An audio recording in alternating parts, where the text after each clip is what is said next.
Hello everyone and welcome to the momentous occasion of the 10th anniversary celebrations of Jendamark in India.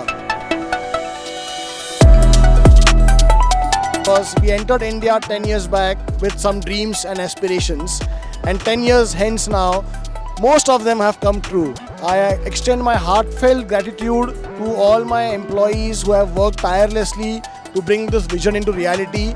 And to celebrate that, not just our employees but their entire families have also been invited, because without the support of the family, it was impossible for us to achieve our dreams.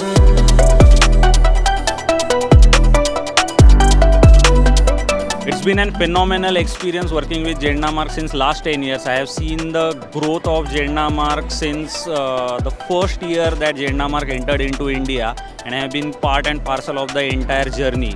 So right from the assembly shop, the first assembly shop in the manufacturing shop, till the new assembly hall 4, and still growing in Chennai also, Bangalore also, and there are still more and more steps to go.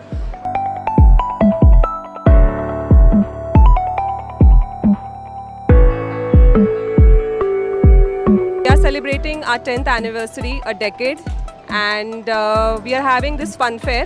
So when I joined Jendamark, there were many females, many women who came up to me and told me, that we should have an event where we can get our families to show us around where we work, what we work. So we decided that on the 10th anniversary, we have an event where family members along with kids can enjoy the event. So we have kept a fun fair event, which is an employee event. I have been associated with Jendamark from 2014. I have seen how Jendamark is being grown all the way, and now it has been exponentially grown in all the ways, in all the areas, and we are doing tremendously good in the south region. Thank you.